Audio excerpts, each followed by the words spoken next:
Now that Mythic Plus has been out on the beta for a couple of days and I've been able to do a little bit of testing on all the tanks, I wanted to make this video to give my first impressions of each of the tanks for World of Warcraft or Within in the beta, looking at this from a Mythic Plus perspective so far. These are going to be presented not in an order of least favorite to favorite or vice versa, but just in the order that I played them on when I was playing them through keys in the beta over the last couple of days. Just a couple of notes about the testing that I did. I was doing level 4 keystones, which were a little bit challenging, some of them more than others. Tuning obviously hasn't even happened yet.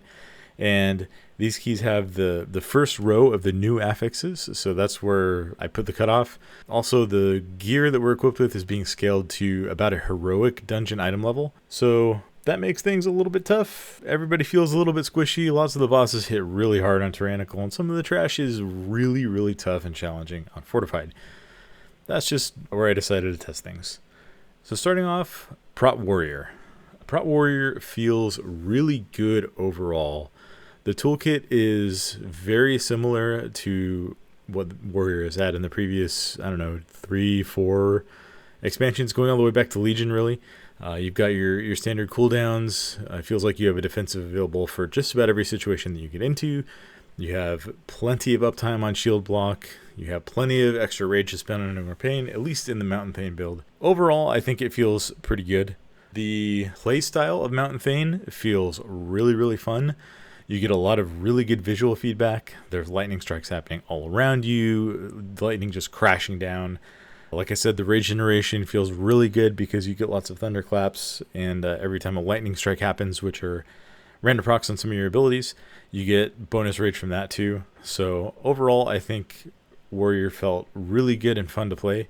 Comparing the sturdiness level of it to other tanks, it was toward the higher end. I did a Grim Batol with Warrior, and yeah, it felt good. It was fun. I enjoyed it very much, and I could definitely see myself maining in this class heading into the War Within. The second tank that I played was Guardian Druid. My initial impression ended up being pretty skewed by the dungeon that I chose to do. I was just kind of picking these at random, having done only a handful of runs in Heroics before Mythic Plus opened up.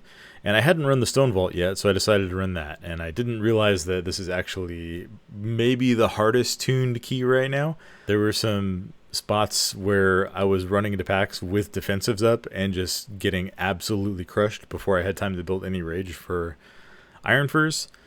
But I decided to take it out for a second spin and try some other keys, and honestly, it felt really, really good the second time around. So the first session that I played it in, I attribute that more to the fact that Stone Vault is just a very challenging dungeon right now with some very tough tuning.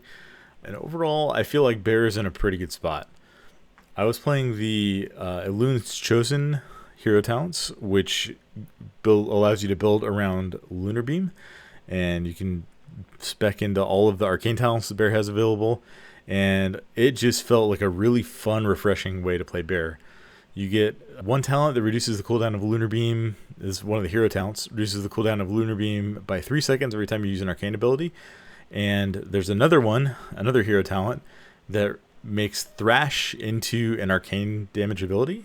And so the combination of those with Moonfire, you get maybe 30-second cooldowns on Lunar Beam, and you just get to use it on every trash pack, a lot of trash packs more than once.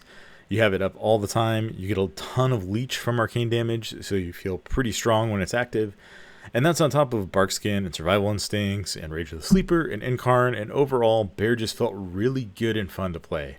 The one thing that I'm a little bit skeptical of is if this is the meta play style for dungeons. We've now got 3 out of 6 tanks that have an ability that you cast and then want to stand in for a long time. And I'm not sure I like the direction that we're going in that play style. That was one of my pain points playing Blood DK in Season 3 of Dragonflight. So that may be something to keep an eye on. But overall, just with the power of Lunar Beam, it felt really good having that big AoE down, proccing all kinds of arcane damage. You even get some Fury of Elune procs, which is normally just a balance thing. And overall, I really enjoyed Bear in the keys that I played it in so far. I was pleasantly surprised. It is still a very easy spec to play, but especially when we're doing new content, I think that's actually a little bit of a positive for me, because it allows me to focus on correctly doing all the mechanics in the dungeon and in raid as well, since I tend to raid lead for my guild these days. So playing Bear is starting to feel a little bit more attractive than I thought it was going to. One other thing I want to note about Guardian Druid is Druid has received some updates to the class tree that I think are excellent. A lot of the 2 talent points have been taken down to, or 2 talent point nodes have been taken down to 1, and the one that is still 3 points on live for some unknown reason has finally been taken down to 2 while maintaining the same 6% stat value. So yeah, the class tree feels a lot better. The spec tree feels just fine, and at least the Chosen of Elune hero talents feel really, really good. I'm looking forward to trying out the Druid of the Claw talents as well, although I think those are probably going to be a little bit more powerful in Raid rather than Mythic Plus. So we'll have to see how those pan out. Moving on to the next tank that I tried was Brewmaster Monk. Brewmaster felt very sturdy. Stagger is still a very good mechanic that helps smooth out damage. The total value of Stagger feels a little bit low on the beta right now, but I think that may just be part of gear scaling. Like we're scaled to, like I said earlier, a very low item level for the level of content that we might be trying to do. Keep in mind, like a +4 in the current system is somewhat equivalent to like a 14 or a 15 in Season 3 and earlier of Dragonflight. So doing those with heroic dungeon item level gear, it feels a little sketchy. But overall, Brewmaster felt good. It felt very sturdy. I was surprised by, after playing Prout Warrior and Guardian Druid and then going on to Brewmaster, it just felt like I could live a lot more than on the other tanks without having to pop major CDs, which is good because Brewmaster doesn't have a lot of major cooldowns. The toolkit overall feels really good. There's some cool mobility stuff. They've added a class talent where after you roll, you can double jump and get a little dash forward that feels a little bit like a Fell Rush, and I think that's one of the really cool things that they've added to the game. The toolkit is simplified compared to Dragonflight. There's less keybinds, but I think for Brewmaster in particular, that is a very welcome change. When I played a lot of Brewmaster in Season 1 and 2 of Dragonflight, it felt like I was using keybinds as part of my regular rotation that I normally have things like a mount on that I would just very rarely be pressing. So having a little bit of a simplified rotation while still being a little bit more than most of the other tanks feels really good. I think Brew is in a good spot, and I'm looking forward to playing it some more in some more challenging keys. The one thing I would say about Brew is that the hero talents are very underwhelming. I don't know if this is just a tuning thing or if it is something that is bugged, but both Shadowpan and Master of Harmony just feel like they're not nearly as impactful as some of the hero talents for other classes. The Flurry Strikes ability that you get from Shadowpan in particular, where you build up these stacks of the buff, is just problematic right now. You build up stacks based on doing damage equal to your attack power, and then you spend the stacks after you reach 400 energy spent. But the ability only stacks up to 10, and I found that I was getting 10 stacks when I had spent about 200 energy. So it feels like there's a lot of wasted stacks, and then the overall damage from Flurry Strikes at the end of the dungeon was like under 2%, when some of the other hero specs are doing like close to 20% of overall damage in other classes. So I'd really like to see Blizzard take a look at that, the tuning there, and maybe make some changes and hopefully bring them up to a level where they're a little bit more exciting. One positive thing to say about Brewmaster is that it has the best tier set bonus out of, I think, any spec in the game, not just tank specs. The overwhelming majority of tier sets for Season 1 are very bland and very minimally impactful. There'll be things like increases your damage by 3%, reduces your damage taken by 3%. And Brew actually has a really fun interaction between Keg Smash and Blackout Kick that gives you extra Keg Smashes throughout a fight, and Keg Smash is our bread and butter for Brewmaster. So that's really fun. I really like the tier set, and that's definitely a point in Brewmaster's favor compared to other tanks. Overall, I do like where Brewmaster is right now. I think it could use a few tweaks, and then it would be really, really solid. Obviously, we're going to have to wait to see how tuning pans out, but I would put Brewmaster in my short list of tanks that I'm most excited about playing heading into the War Within. The fourth tank that I played was Blood DK, And this was probably the one that surprised me the most. Blood DK felt so good to play. I wasn't expecting it to feel as sturdy as it did, especially going into pulls. But it feels like it's in a really good spot right now, especially compared to the other tanks in the same level of content. The control that Blood has is still there. You feel very in charge of your own survival as a Blood DK. A lot of tanks, a lot of the time, feel like you have a lot of control over whether or not you're going to live a pull. Blood is typically on the higher end of that spectrum, just because of the way that self-healing is its mitigation. But I felt that especially strongly doing keys on it over this weekend. In addition to that, just being able to grip everything around and set up pretty nice big pulls, and the talent that makes Gorfine's Grasp silence everything for 3 seconds. Blood feels like it has more control than it ever has before, and I really enjoyed that aspect of things as well. So far, I've only played around with the Deathbringer hero talents in keys. It felt okay. One thing I need to do is set up some weak auras, because I was forgetting to use the ability that it gives you, Reaper's Mark, on cooldown. But it does feel pretty good when it goes off. You get some bone shield charges out of it, and it does a lot of damage. One thing that I want to talk about is Bone Storm. I feel like this ability is a little bit problematic.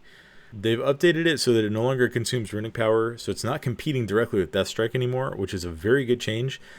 But the way that they chose to update it was to make it consume all of your active bone shield charges and then last for 1 second per charge consumed. This is problematic because you spend a lot of time, especially on like the first pull of a key, building up your bone shield charges, unless you just want to immediately like pop Dancing Rune Weapon and hit Mirror End, which is probably the right play most of the time. But you have to spend time building them up, and then you go right back down to 0, which puts you in a lot of danger. Now, one of the things that it does is it gives you 1 charge per second for its duration, so you get all those charges back. But as a Blood DK, doing a big trash pull, which is where you would want to use Bone Storm because it does excellent damage in AoE, you can't be sitting for 3 or 4 seconds at like 2 and 3 charges of Bone Shield. You're just going to get absolutely trucked and die. So you kind of have to build charges back up on your own, and then the charges that it's generating just get wasted because they're going to put you over the cap. So I'm somewhat positive on the changes they made to Bone Storm. It definitely needed to change if they wanted to bring it back into the meta. But the way that they've changed it, I think, introduces a different set of problems that may ultimately have the same result, where if you play it, you're choosing a glass cannon build on a tank that is supposed to put you in charge of whether you survive or not. Blood DK did get some updates to the talent trees, both the class side and the spec side, that are pretty positive overall.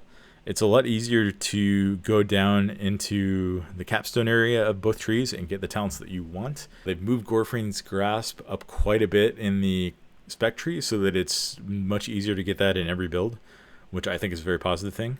And just having like 2 charges of Death Grip plus Abomination Limb plus Gorfine's Grasp, like you can move things around pretty much as you want to in a key, and that feels really good. I do think it takes a backseat as far as control goes compared to Vengeance Demon Hunter, but overall Blood's control is really good, and combining that with how surprisingly sturdy it felt on its own, even like not factoring in the self-healing, and then just the strength of the self-healing, I think Blood DK is in a really good spot, and I was very pleasantly surprised with how much I enjoyed it and how strong I felt playing it. The 5th tank that I played was Vengeance Demon Hunter. I did not get to play this on my first night of testing beta, so I haven't tested it out in fortified keys yet. But I did play a couple of keys on it tonight on Tyrannical Week. Vengeance feels pretty good overall. This is the spec that I'm maining in Season 4 of Dragonflight, and it feels very much the same. You have less soul generation because of the loss of the current tier set on live, but the self-healing that you have feels okay. Definitely not as powerful as it is in Season 4, but you still have a ton of sigils available to control enemies. Plus you have Chaos Nova for an AoE stun, and your Interrupt. You have an offensive Purge that you can use. Demon Hunter just has almost a monopoly on controlling mobs and locking things down as far as tanks go. Having double charges of your sigils and having things like Sigil of Silence and Sigil of Misery and Sigil of Chains that are all easily accessible throughout your talent trees just puts Vengeance in a unique spot to be able to say, like, I'm going to execute this very challenging, difficult, big pull, and I'm going to make sure none of these mobs get off an ability that's going to kill the group. I was playing the Felscarred hero talents, which give you buffs to your Metamorphosis, including when you activate it via Fel Devastation. And if you take the talent that reduces the cooldown of Fel Devastation after you finish channeling it, you have pretty high uptime on these buffs that you get, and it does pretty good damage as well. So overall, I really enjoyed that hero talent. I am skeptical about the Aldraki Reaver hero talents. I haven't played around with those at all yet, because they're one of the 2 talent trees among the tanks that I looked at, and I was like, I don't know how I feel about this one. But I will give it a shot over the weekend at some point. I did enjoy playing Vengeance. It may end up being a little squishy on the higher end of things. We'll have to see how that plays out. The last tank on my list, the last one that I tried out, was Protection Paladin, and I think I'm almost in a place where I can eliminate this from consideration for my main, unless they do some kind of like turbo buffing to it and make it just unbelievably overpowered. Paladin is already my least favorite tank to play. I don't know, it just doesn't really jive with me. I don't really like the holy power vibe that it has, where it feels like you're playing with combo points as a tank. It just, I don't know. I can't really put into words what I don't like about it. It's just not my favorite playstyle. One consideration for me here too is that my guild has a lot of Paladin mains, and we definitely don't need a prop Paladin on top of that.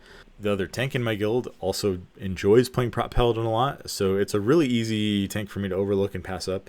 I will say that as far as like strength and toolkit goes, prop felt pretty good. Block and spell block, especially on trash with these new affixes, I think is going to be a really big point in its favor. I did get crunched on a couple of tyrannical bosses, but I think that has something to do with like the level scaling. Although compared to Guardian Druid, prop felt very weak against bosses, so I don't know, maybe that's something to consider here. I played the Templar hero talents, which felt okay. They did okay damage, but it wasn't like anything special compared to some of the other classes. I haven't tried the Lightsmith talents yet, and honestly, like, the theme of it just really doesn't do anything for me, so I'll give it some testing, but I'm really not looking forward to spending time playing that one. Honestly, like, I just didn't really enjoy playing Paladin. For me, it's really hard to see myself getting into a position where that's going to be my main class for the War Within. I don't think it's bad. I think there's just like mechanics about the class and then visuals and things that just aren't really moving the needle for me compared to what some of the other tanks have going on. Overall, I really enjoyed playing 5 out of 6 tanks, and I'm looking forward to doing more testing. I'm looking forward to doing more keys on stream. So if you want to stop by and check that out, be sure to give us a follow over on Twitch or subscribe here on YouTube. I'm streaming to both platforms, so feel free to do that. If you made it this far in the video, thank you for watching the whole thing. Thank you for listening to me just jabber about tanks for, I don't know, 15, 20 minutes, however long this is going to be. And if you're not subscribed, give us a like and a sub on the YouTube channel, and I will catch you guys in the next one.